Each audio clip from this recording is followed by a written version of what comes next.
Corpus Christi. And I want to tell you a quick story before I get started. The other day, Father Andrew Marshall, who's a priest from Scotland, was visiting me about a particular project. And in the course of our conversation, he said, I did my studies over in Rome, and we had some mutual friends there. And I said, well, what'd you write on? And he said, I wrote on this whole idea of the Eucharist and manna in the Church Fathers. And I said, that is the strangest thing. I said, because this very morning, I was preparing for this homily because the readings for Corpus Christi, reading one's about the manna in the desert, and then it's correlated to the Eucharist in the New Testament. So I said, could you send me that dissertation? So he did. He sent it electronically. Didn't read every word of it, but I read the section precisely on this. So I want to give Father Andrew some credit for some of the things I'm going to share with you today about manna and the Eucharist. That's typical, by the way, of the Church Fathers. They'll look at something in the Old Testament and they'll see it as a type, which means a kind of anticipation, symbolic anticipation of something in the New Testament. Or they'll see the New Testament as a distant echo of something that was sounded in the Old Testament, right? So a prime example of that is the manna in the desert, described in the book of Exodus, and the Eucharist, the bread from heaven that Jesus gives us. So I want to explore really briefly just 4 dimensions of this relationship. I think they're all interesting. Here's the first connection between manna and the Eucharist. They are both meant to be sustenance for a long journey. So why was the manna given? Well, the Israelites escaped from Egypt, and now they're making their way in that circuitous manner, from Egypt to the Promised Land. It takes 40 years. They're wandering in the desert, and they're far away from what they knew in Egypt.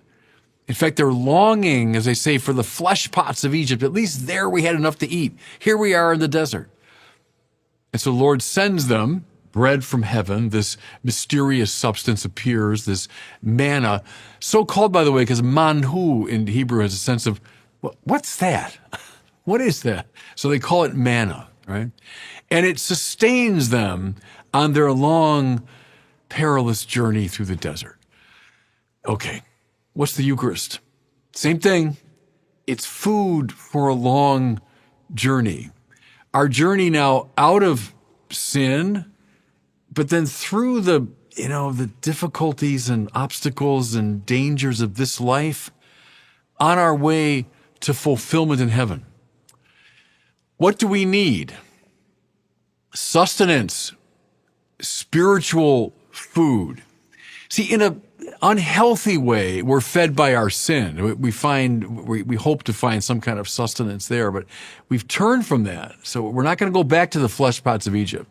We're journeying toward heaven, but on the way, what sustains us? The manna, the bread from heaven, the Eucharist. And, I want to take this in almost like a literal way, and I don't mean it physicalistically, but we need it. It's not as though the Eucharist is a nice decorative, dimension of the spiritual life. No. It is essential to making our way to heaven. Think of, eating the body and drinking the blood of Christ is sustaining the Christ life in us. If you say, okay, I've come to the Lord and I've received his life through the sacrament of baptism, but now I never feed that life. I don't go to the Eucharist. I don't feed. I stay away from the source and summit of the Christian life. Am I surprised that the Christ life withers up in me? So, sustenance. Second thing, both manna and the Eucharist are understood as bread from heaven. So think of the manna first. Manna was not growing naturally in the Sinai desert. It's not something that just they came upon, in the ordinary course of things. No. They begged for sustenance, and as a miracle, as a grace, this mysterious food was given to them. It was from heaven, not from earth. Okay. The Eucharist now, par excellence, in an even more radical way, is bread from heaven. I think I told you before, in the Our Father, it's translated as daily bread, but the phrase it's used is in the Greek is ton arton ton epiousion, Ousia means substance. Epiousios means super substantial. Strange. It's a strange expression, unique to the New Testament. What is this super substantial bread? Well, not ordinary bread, obviously. And mind you, not just ordinary bread with a symbolic charge or resonance. I mean, we're aware of that. This bread is symbolic of something. Okay. No. Nothing as banal as that. This is super substantial bread. Bread, everybody, that has come from heaven. It is not merely of the earth. And the gospel for today now, taken from that magnificent 6th chapter of John, which is the best New Testament reflection on the Eucharist. And when Jesus speaks indeed of this bread from heaven, which is my flesh for the life of the world, and the people object, how could this man give us his flesh to eat, right? And he's given every opportunity to explain this language symbolically, and he doesn't. Instead, he says, unless you gnaw on the flesh of the Son of Man and drink his blood, there's no life in you. Purposely using the word to describe the way animals eat. Unless you gnaw on the flesh of the Son of Man and drink his blood, you have no life in you. What's he emphasizing? The reality of his presence. Yes, under sacramental signs indeed, but the real, true, and substantial presence of Jesus in this bread that has indeed come from heaven. Now, link it to the first theme. This is why it sustains us. If it's just ordinary bread, of course, it won't sustain you spiritually. It's just bread with a symbolic charge. Okay, it'll give you a certain, illumination maybe. But you want to be strengthened for heaven. You want to be supernaturalized. You need super substantial bread. Manna came from heaven in an even more radical way. The Eucharist comes from heaven. Here's a third connection that I find really intriguing. I'm speaking now very much as a Catholic. So remember in the book of Exodus, the Israelites are given instructions to build the Ark of the Covenant. And read it. It's wonderful, these detailed instructions of what the ark should look like and how it's made and how big it is and so on and so forth. What was placed inside the ark, this most sacred vessel? Well, the remnants of the 10 Commandments. So Moses, breaks them against the Mount Sinai. And so the pieces of the 10 Commandments go in there. Also, it said the staff of Aaron, the first great priestly figure. What's the third thing, though, in the Ark of the Covenant? Manna. They took some of the manna and they put it in the ark to remind them of this bread from heaven that sustained them on their journey. And they kept it. And the Ark of the Covenant, before it was lost around the time of Jeremiah, that's the center of Israelite life. That was at the heart of the temple. That's their worship was focused upon it. Is there something like the Ark of the Covenant in the Catholic setting? You bet.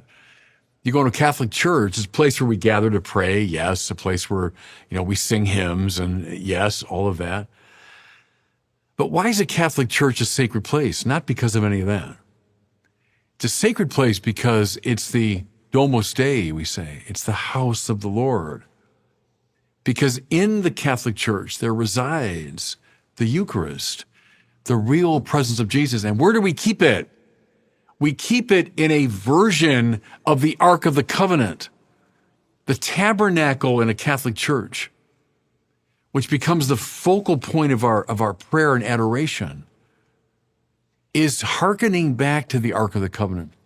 I remember when I was in L.A. as an auxiliary bishop, we had a retreat every year in the we call it the House of Prayer for Priests, a lovely place in L.A. And it was a smaller chapel. I used to love to pray there because the tabernacle was built just like the Ark of the Covenant. And it was just a favorite place of mine to go and pray. And it's exactly this connection. So yes, indeed, we consume the Eucharist at the Mass. That's the point of it. But we also, as the Israelites, kept a bit of the manna. So we keep the Eucharist in the tabernacle